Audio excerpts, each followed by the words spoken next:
Amma ba'd. Before we get started tonight, I want to give salams, greetings, salutations, peace and blessings to all of those who are watching and listening worldwide. And a special shout out and thanks to all of the disciples in the Holy Lands, in Mecca and Medina. And alhamdulillah, while we were there, only Allah knows how many disciples we ran into. Allah knows it isn't just an act of propaganda, it's a reality.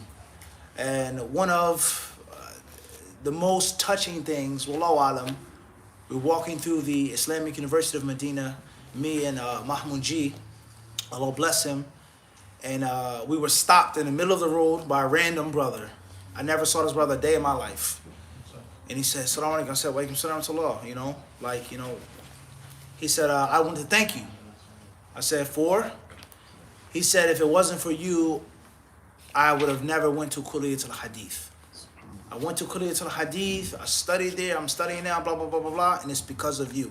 After Allah subhanahu wa ta'ala, first and foremost. He says, your videos, what you said, it encouraged me to go study in the College of Hadith. The brother was from Seattle. West Coast, far from New York.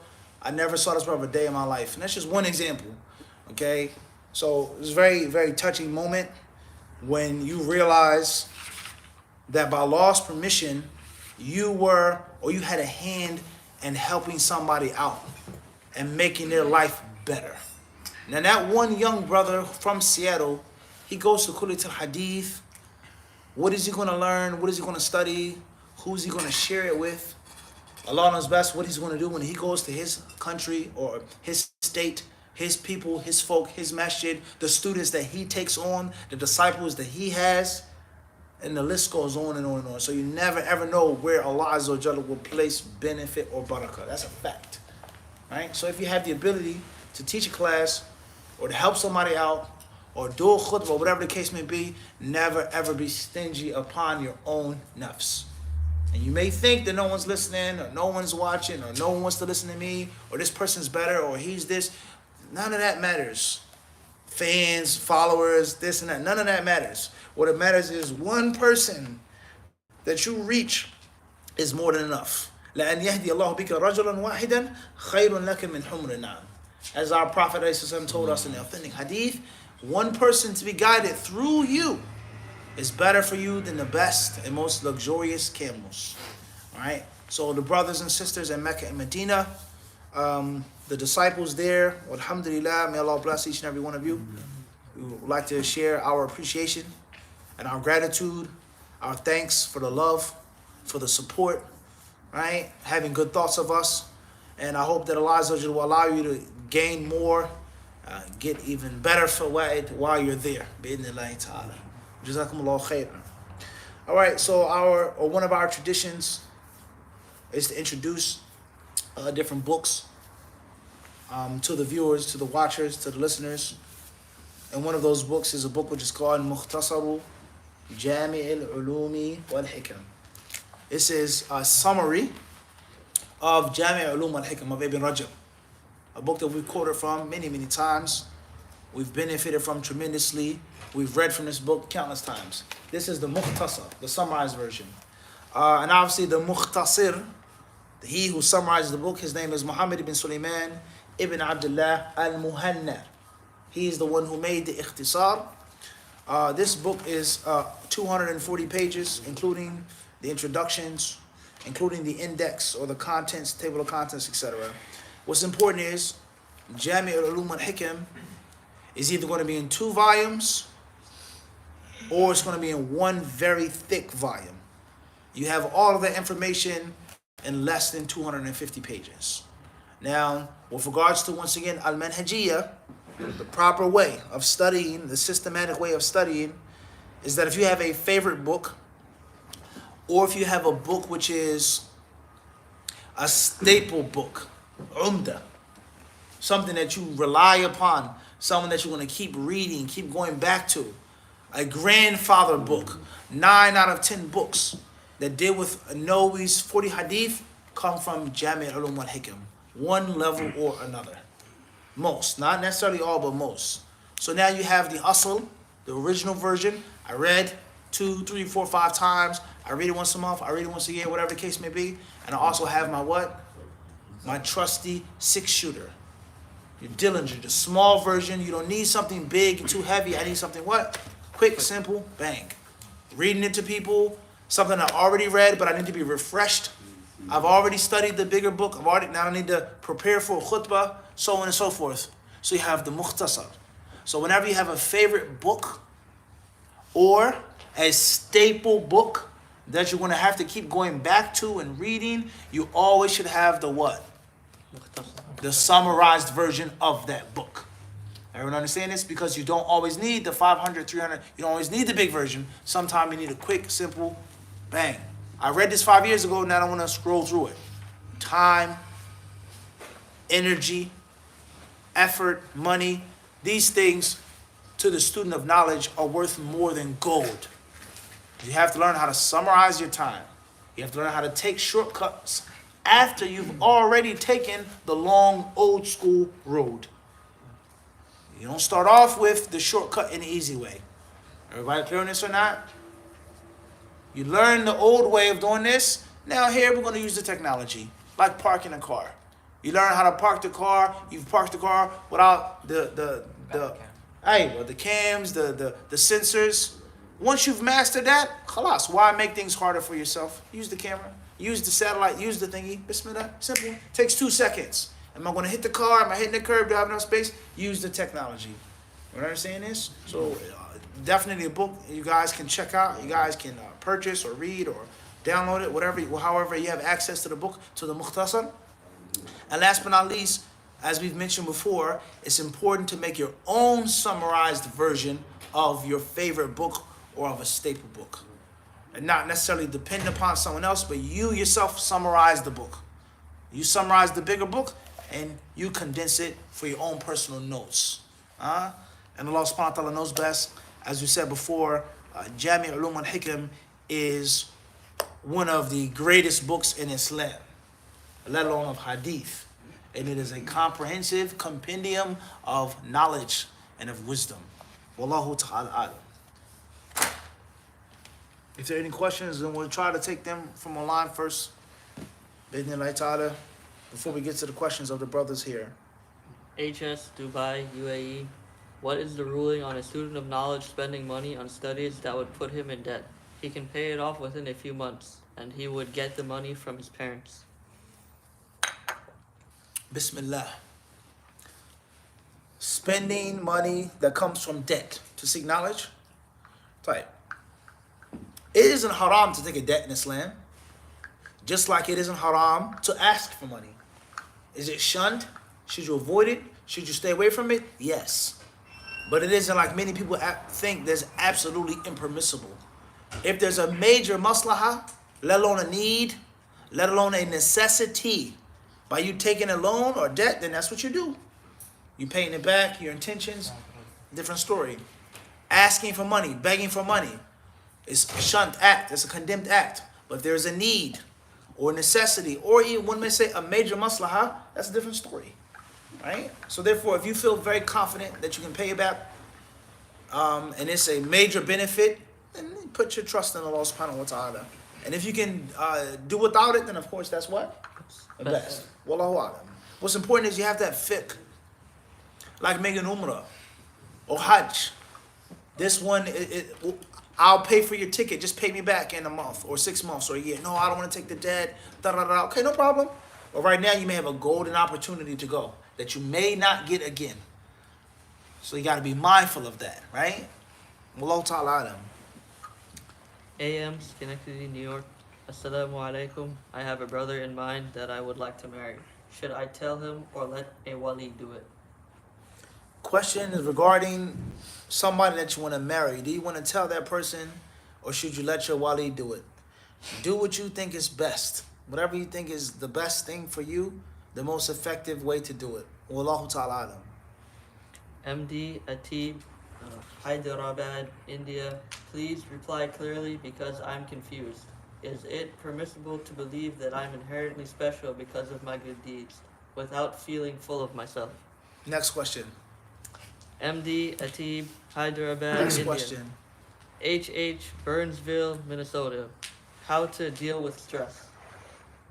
How to deal with stress. To keep things simple, to keep things summarized, bi'idhnillahi ta'ala, try to prevent the stress before you even become stressed. If you are attacked by stress, try to remove it by Allah's permission. If you cannot remove the stress, then try to lessen the stress. Last step is once the stress is taken away from you, try your best to prevent it from coming back again. And all of those steps, you are going to take everything that you have access to, starting with the Quran, the Prophet's hadiths, your diet, your exercise, so on and so forth. Wallahu ta'ala alam. NA from Orange County, California. Assalamu alaikum. Do you have any advice on how to escape the 9-to-5 rat race and have more time to pursue knowledge? I would advise you to, for sure, check out our online course, How to Become a Serious Student of Knowledge. We did this course online, a structured course for people with this same problem in question. People who want to study, they want to be studious, but they're too old to go to Medina, or they can't go to Egypt, or they can't go study in Nigeria or Kenya or whatever. I'm not leaving the US. I can't leave Canada, but I want to be a serious student of knowledge. I have to pay bills. That's why we did that course. Wallahu alam. HS Dubai, UAE. May Allah bless you. I know you say there is no shyness when asking questions. What is the ruling on someone touching, grabbing, or kissing his wife's backside? What are the rulings regarding the backside for their spouses? طيب. Jazakallah khairan. There is no shyness when it comes to asking about the halal and the haram. What's important is, and once again, if the person lacks maturity, then you know this question and answer session for you isn't. This question and answer session isn't for you, right? Like many people have done before. May Allah Azza wa Jal, I don't necessarily want to make dua against people, but sometimes you have to, right? People who like to play with people's words and suit whatever agendas or desires they have in their hearts. Only Allah knows. What's important is the question is clear, the question is specific, just like other questions were clear and specific, requiring a specific answer. As we have explained before, a man is prohibited from having vaginal intercourse with his wife when she's on her menstruation. Point number one. A man is prohibited from having anal intercourse with his wife on or off her menstruation. As far as other sexual acts or acts of affection or love or desire, whatever the case may be, then if it doesn't fall under the prohibited affairs, then it's what? Permissible. Your culture, your desires, your taste, how you like it, that's a different story. Halal, inna halal bayyin, inna harama bayyin. Lawful is plain and unlawful is plain. So therefore, a man is allowed to enjoy from his wife. A woman is allowed to enjoy from her husband, as long as it does not fall under the clearly prohibited things in Quran and Sunnah. Wallahu ta'ala alam. Hopefully that's clear enough of an answer. MS, Harlem, New York. Can you disobey your parents if they tell you to do a minor sin? Your parents tell you to do something haram, you don't listen to them, major or minor. Wallahu alam. HS, Dubai, UAE. I got a gift from dad's friend. I want to get married. I fear falling into haram. Selling this gift would get me $500 plus Canadian dollars. My parents are telling me to not sell this gift. What to do? Selling a gift because you need the money to get married? Is that what they're saying? Inshallah. Al-Muhim, is it absolutely haram to sell a gift? I've never read a hadith about that, so I can't say that it's haram to sell a gift. Is it culturally looked down upon or frowned upon? Yes. But is it haram to sell a gift? I don't know that being haram. So if there's a need or benefit you need to sell the gift, you do it. Wallahu ta'ala alam. What's important is anyone who's trying to get married, make dua to Allah Make sure that you work on yourself in the process of getting married. And most importantly is to remain chaste. Stay away from the haram and the disliked while you're in the search. Yes. Allah's help will only come to you, right? Bi-idhnillahi ta'ala, in that, as Allah mentions in the Quran al-Kareem. Wallahu alam. We'll get there, inshallah. Fadl. Shaykhna, his parents told him not to sell it, His parents told him not to sell it? not to sell the gift. Tight. Well, as we said before, it's not haram to sell a gift. Absolutely. If your parents prohibit you from that, and you have nothing to go against that, then you obey your parents. However, if it's a need or a necessity, then that's a different story. Wallahu ta'ala alam. YO, Greater Toronto Area, Canada. If my family gives me food, do I have to check if it's halal? We are Muslim. Also, what if a Muslim takes me to a restaurant? Do I have to check if it's halal? What's important is, if you have nothing to prove or to show that the food is haram, you take the food, you say Bismillah, and you eat it. As far as if you have a legitimate doubt, a legitimate reason to question and to ask, then you do so. Such as someone you know eats meat from a specific place. They don't suffice with that which is slaughtered properly. That's a different story. And if you don't have that, then you say Bismillah. And the same applies to the restaurant. But if there's a legitimate reason for doubt, that's a different story. Wallahu alam. Assalamu alaikum, Abdul Shakur from Brooklyn. How do you deal with a imam that have bad adab in public when he teaches, but you have benefited from him? Barakallahu feekum mufti. As we mentioned in volume 2, for the hadith and seeking knowledge, show your teacher the utmost respect, no matter who your teacher is. End of sentence. You make dua for your teacher. You give advice with respect and humbleness to your teacher in private. That's it. Don't concern yourself with someone else's bad character. You worry about your bad character. And if your teacher has a mistake or an error, adinu nasiha. You give him advice. But you give him advice as a Muslim. And give him advice as a student. Not making yourself holier than thou, or someone who's above and beyond the person that you benefited from, as many of us do, unfortunately. One day, a person isn't strong enough to pick up the long bow. The next day, he's a master archer shooting you with an arrow. That's perverse. And that is, no doubt about it, this is one of the most, I would say, one of the most popular and one of the most widespread slogans or hallmark or trademark milestones of different groups and different sects and dawah organizations. It's a fact.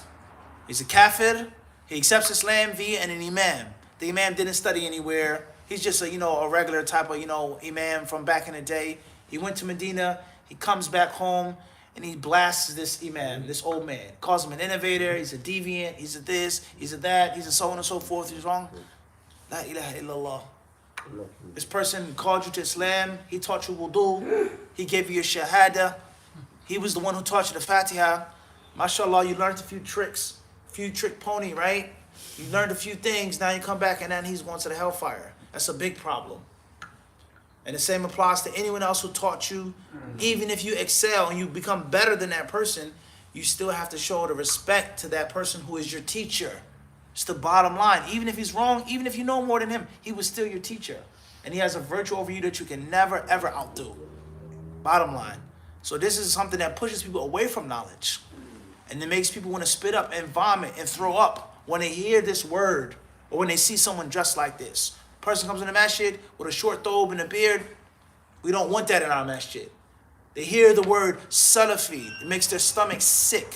Why? Because they hate the pious predecessors? Because they hate the concept of the purest understanding of Islam? Because they don't want to practice Orthodox Islam?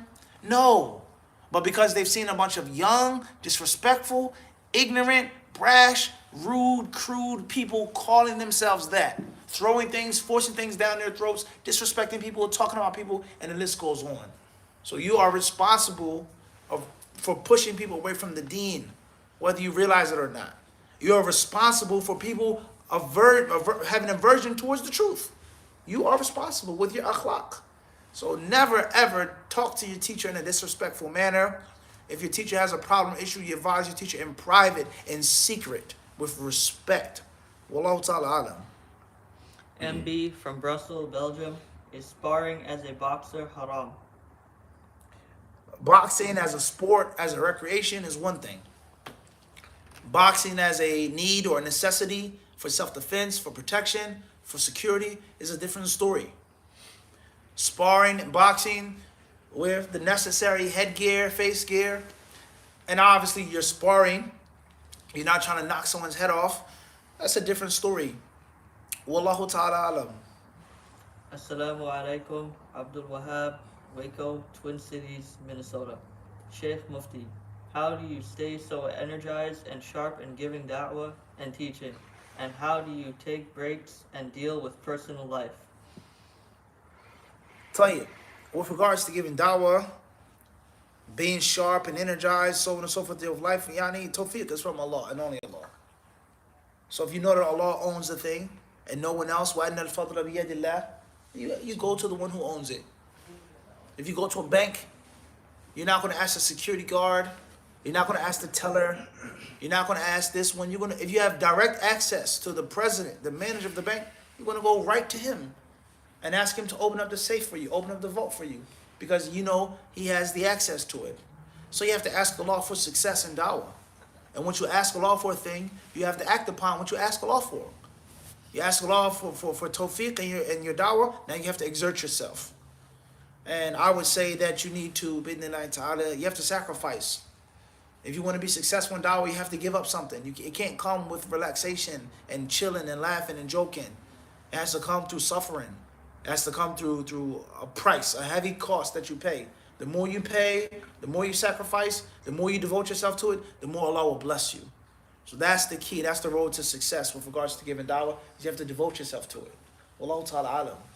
And with regards to family problems or social problems, the everyday problems of life, you have to, once again, it has to be known to everyone what your life is about. Once people know what you're engaged in and involved in, and you're serious about it, you've already weeded out maybe half of the people. 3/4 of the people won't even come to you because they know you're busy, you don't have time. And then 1/4 of the people, that's a different story. You have to deal with that. No one is above problems in life. Nobody. No, everyone has to deal with the issues day-to-day life. But you can put up walls and barriers. Don't bring me that nonsense. I don't want to hear that. Why you mention that to me? I have a class to teach. I have a khutbah to give. I have a trip to make. I'm trying to call people to this. I have no time to talk about this one, this chitter chat, flan and flana, this little immature baby, dumb, stupid stuff. Take that to somebody else. Wallahu alam. Assalamu alaikum wa rahmatullahi wa barakatuh. Datu, Imam Muhammad ibn Munir, well done. And carry on tradition, inshallah. Jazakallah khairan. Barakallahu fikum. Assalamu alaikum. HS Dubai, UAE. I have a covering on my ear. There are only few inches on part of my ear I can't reach with water. It causes small difficulty. Next question. Assalamu alaikum, MS from Ottawa, Canada. Sheikh, what is the ruling on someone who labels Imam Abu Hanifa rahimahullah of the Murji'ah and says he's possibly died upon kufr beliefs? Is that person a zindiq? Next question. N.A. May Allah have mercy upon Abu Hanifa. May Allah be pleased with him. May Allah forgive Abu Hanifa and all of the Imams of the past of any error or shortcoming or fault or mistake. That's our position with regards to Abu Hanifa and anybody else. As we have made it clear many times before, we make dua for Abu Hanifa. We have benefited and learned from him and from his disciples and from his students. We do not go extreme for Abu Hanifa or against Abu Hanifa. There's no difference between Abu Hanifa and Imam al-Bukhari, Imam Ahmed, Imam Malik, all of the ulama of the past. We make dua for them. Don't curse them and slander them. And we acknowledge our debt towards them. None of them are perfect. None of them are infallible from error, from mistake, or for shortcoming.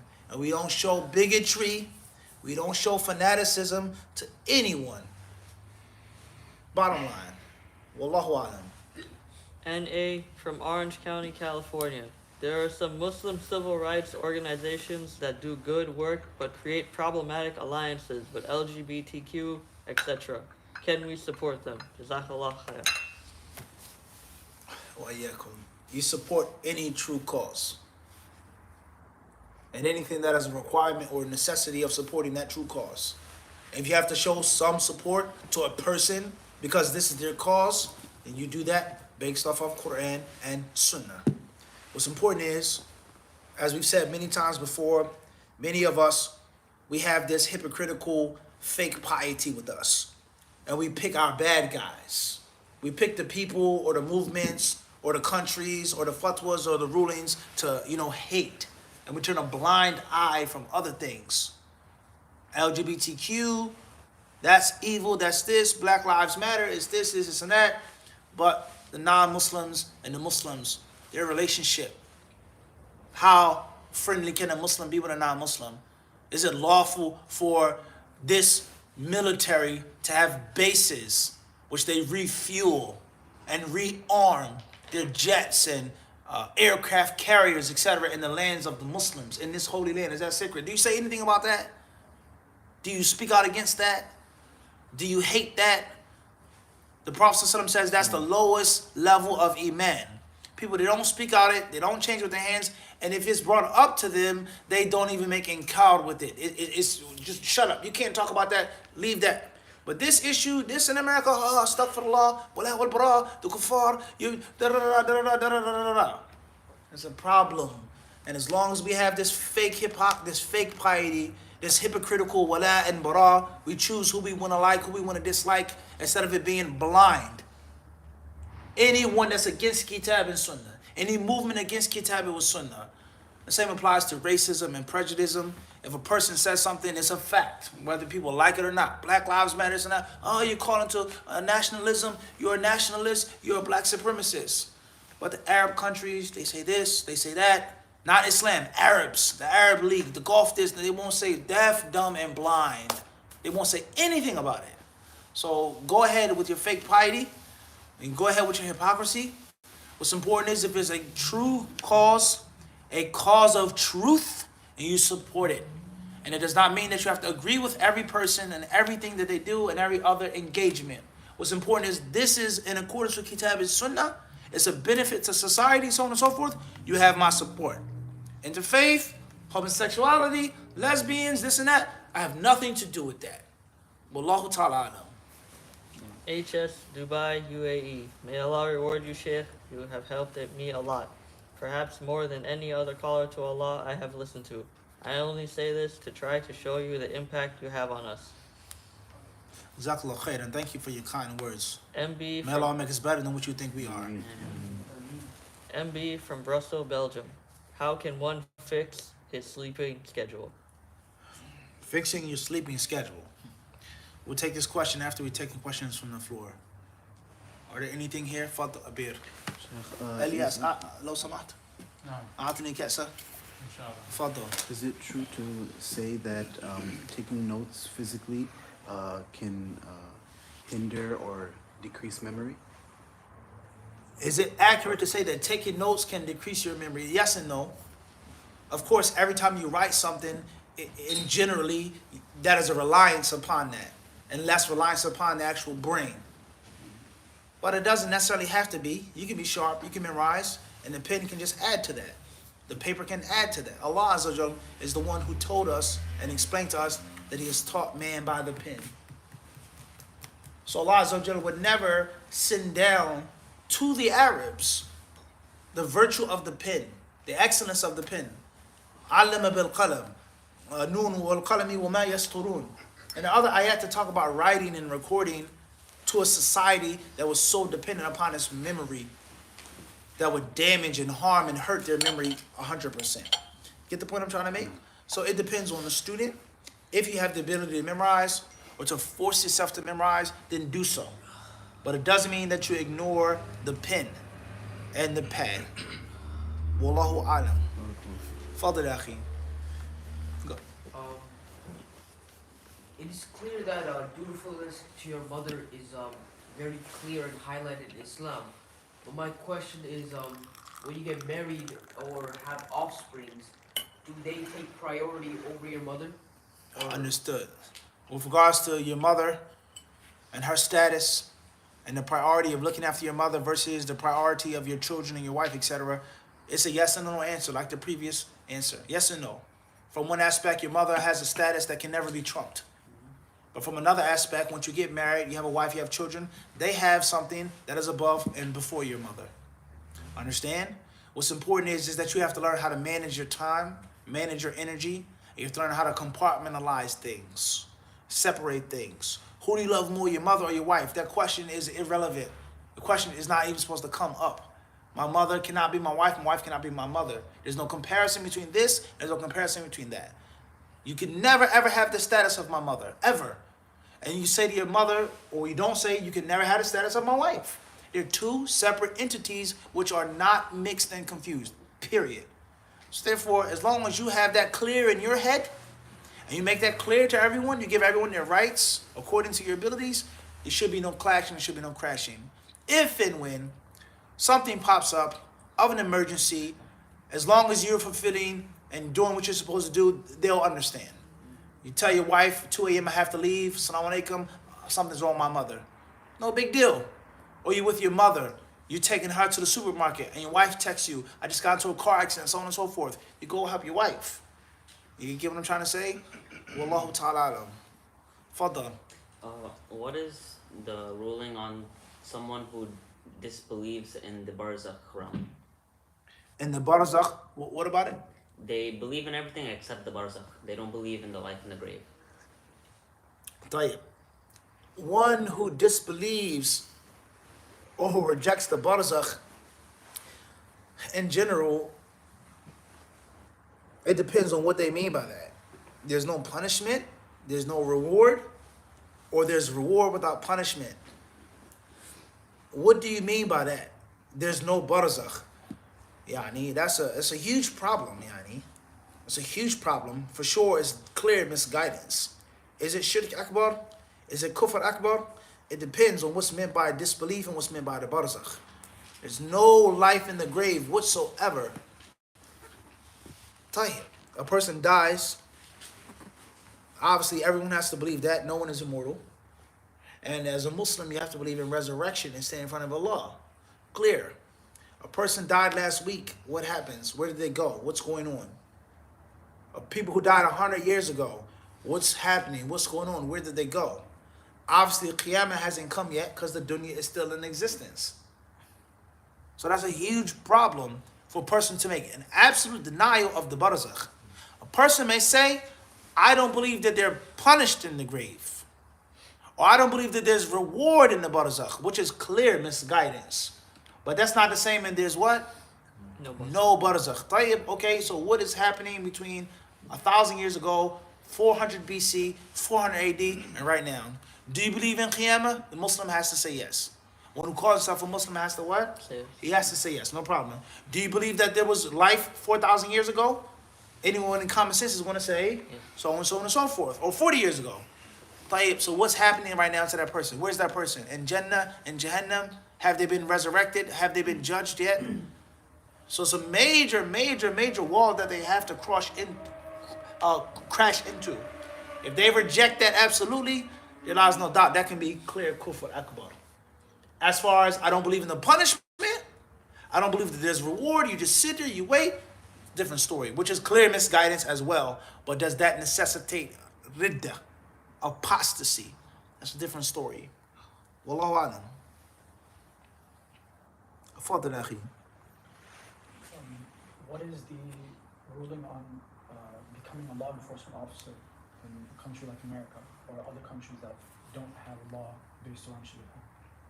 A Muslim being a law enforcement officer? Can a Muslim be a cop, basically? Wallahi, to be honest with you, I think that one who becomes a police officer in his country has some legitimate room, some room for it to be legal, for it to be legitimate. And one who says that you cannot be a police officer, you should not be a police officer, he as well has some basis to his argument.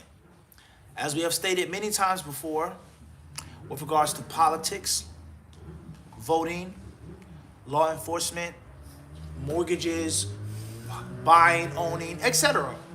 Muslims live in this country in abundance. Abundance. Muslims are in every state, every city, wherever you go, in abundance. People have children in abundance.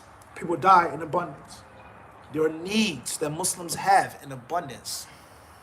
So there has to be some involvement. There has to be some connection between the Muslims and this country. That's the bottom line. If a person is a police officer and they can avoid kufr akbar and shirk akbar, they can avoid these types of haram things and bring some light to the society and to help out Muslims and to give dawah, then that's something that they should do. Wallahu ta'ala alam. Tayyib. The question was with regards to changing your sleep habits or having sleep. Fixing sleep schedule. Fixing your sleep schedule. Tayyib. In brief, because that's a lecture in itself. Mal masulu anha bi'alam min as-sa'il, as the Prophet ﷺ told Jibreel, the one who's being asked has no more knowledge than the one who's asking. Or the doctor or the pharmacist, he himself could be sick. So how to fix your sleep schedule? From the little that I've read, first and foremost is remove caffeine from your diet. Step number 1, no caffeine. Morning, afternoon, remove it. If you can't do without caffeine, if you're a caffeine junkie, right, then at least avoid caffeine after Salatul Asr. Only allow your body, yourself, to have caffeine from the morning up until Asr. But the best thing is to remove it from your diet, especially when you're beginning the fixing of your sleeping schedule. Point number 2, never ever sleep during the day, if you can help it, if you can manage. Don't sleep during the day, no matter how tired you are. Avoid sleep during the day. Number 3, try your best to make for yourself a routine and a ritual, linguistically, once again, not in Arabic, ibadah, English words, what? My sleeping ritual, what I do before I go to sleep. There's no ibadah, no shirk, no grave worshiping that you're doing. English language we're talking now. Make for yourself a ritual or routine before you go to sleep, in which you mentally and physically train your body to wind down, whatever that may be. Drinking some sleepy time tea, dimming the lights, wearing the same pajamas every night, sleeping in the same bed. Try to read before you sleep. You put on candles 2 hours before it's time to sleep. Get rid of the electricity, the screens, so on and so forth. There are steps that you have to take, and obviously you have to change and you have to fix your lifestyle. If you can't sleep and it's bothering you and harming you, you have to sacrifice. So I like eating this food. I like drinking this drink. I like going here. I like traveling, but it's messing up my sleep. You have to sacrifice. And as a wise man said, never heal a man until he's willing to give up what caused him to be sick in the first place. So many of us, we have problems. We're not willing to pay the necessary price to fix those problems. So those are some of the steps, practical steps, with regards to aiding and fixing sleep dysfunctions. Wallahu ta'ala alam.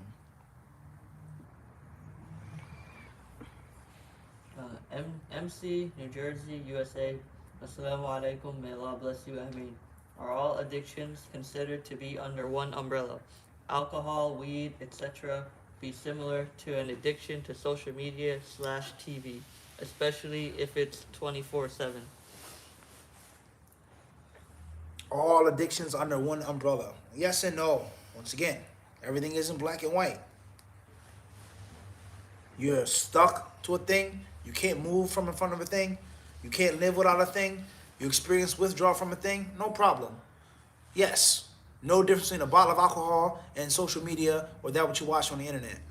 But the no part of the answer is clear as well. Certain drugs aren't like certain things on the screen. Certain things on the screen aren't like certain drugs. It varies. Wallahu alam. MS from Brussels, Belgium. Living in a safe area, Is it permissible to do sparring while striking the face as a boxer? I think we mentioned this question. It's answered by the same questioner, right? No. If it's a need or a necessity with the necessary covering. Wallahu alam. Abdul Hasib from Virginia, U.S. Assalamu alaikum. City and state. طيب. تفضل. Assalamu alaikum. Barakallahu feek. Sheikh, do you have any advice on a person who is in public school here in the West on how to stay firm on the deen of Allah? Advice for people who go to public school to remain firm. Good companionship. You have to have a squad. You have to have a nucleus. Somebody in that school is similar to you, a Muslim or non-Muslim, you call them to the deen, but you have to have good companionship. You have to have good friends. Also, be proactive. You go on the offense. You go on the attack. Call people to Islam. Do not allow them to call you to falsehood. Do not allow them to busy you with falsehood. You be the one to pull them. And the benefit of dawah, subhanAllah, even if the people don't listen, at least they won't bring the nonsense to you, like we mentioned before. Because they know that if they approach you, they're going to be lectured and taught about Islam and faith and religion, which they don't want to hear. So giving dawah always brings positivity to you. Even if no one is listening to your dawah, it prevents you from their falsehood reaching you. So be proactive in public school. Of course, making dua, asking Allah to protect you, to keep your heart firm. Of course, having knowledge and things like this. Wallahu alam. EC from Germany, Stuttgart.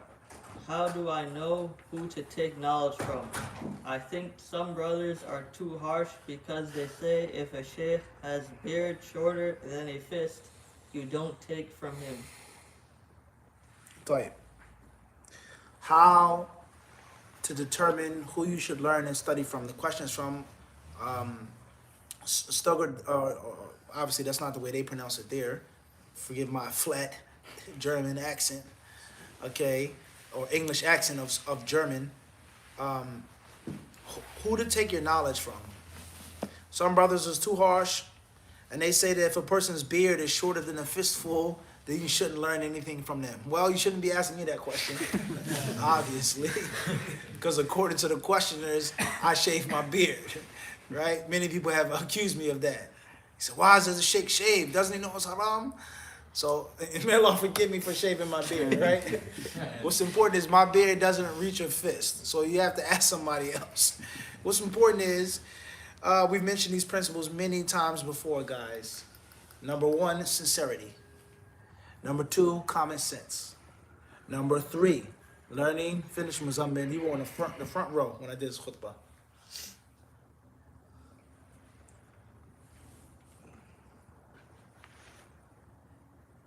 Number one, you have to be sincere. Sincerity is heavy. Number two, you have to use your brain. Not the knowledge, not Bukhari, but use your basic aql. Think. Number three, you have to know the fundamentals of the deen. Once you know the fundamentals of the deen, you remove yourself from half of the misguidance and the controversy. Number four is that you must learn how to trust. You have to learn how to trust. This scholar that I'm listening to may be wrong. He could be a munafiq, he could be this, but I trust him. And there's a certain amount of reliance that you have to place in this person that you're seeking knowledge from and asking the fatwa from. Right? These are 4 golden rules, and there are other golden rules. What's important is, if there's someone that gives you beneficial knowledge, and he brings you closer to Allah, he reminds you of Allah, and his beard is shorter than a fistful, you take that beneficial knowledge. You take that beneficial information. You making that person your main sheikh. You making that person your mentor. That's a different story. But we have to understand a few things, guys, is that there's a long scholastic discussion among the people of knowledge with regards to the mandatory length of the beard. Even if someone has a different view or opinion about you regarding the beard, it doesn't mean that that scholar or that caller is useless and that what they say is false and wrong. There are people that I know for sure that have shaven faces that I would listen to and learn from before someone with a beard down to his navel. That's a fact. There are brothers who have huge beards who don't know anything. or they say things which they misguide people, they mislead people, right? And there are different understandings. Some scholars, they may say the beard is recommended. Do we agree with that? That's a different story. Some scholars may be of the understanding that the beard does not have to be long, but as long as it's hair on the face. Do we agree with that? That's a different story, but it doesn't mean that they have no knowledge, they have no benefit, and that they're useless, right? And last but not least, one who says that you should not, or you cannot take from a man because he has a trimmed beard, that as well has a foundation, that has a basis to that. There's a foundation to that. Whether we agree, that's a different story. But one who says the one who trims his beard shouldn't be taken from, it isn't baseless. Rather, there's proof from Quran, there's proof from Sunnah, there's proof from the athar of the Salaf as-Salih to support that. But make sure that you apply that rule to everything else as well. What the Salaf said about learning from a person. A brother has a big beard, but he hasn't studied anywhere. Are you implementing the athar of the Salaf regarding that? Don't learn from him because he shaves his beard. Labas, that's fine. But what did the Salaf say about an ignoramus who hasn't studied anywhere? Once again, crickets. What did the Salaf say about a fasiq? What did the Salaf say about this and about that? What did the Salaf say about entering upon the sultan? What did the Salaf say about this, taking money? So you have to implement that what? All across the board. Don't just pick and bully people that you want to pick on and bully, right? We'll stop our Q&A session here tonight. Allah subhanahu wa ta'ala surely knows best, and with him is all success. هذا وصلى الله وسلم وبارك على عبده ورسوله نبينا وإمامنا محمد. جزاك الله خير.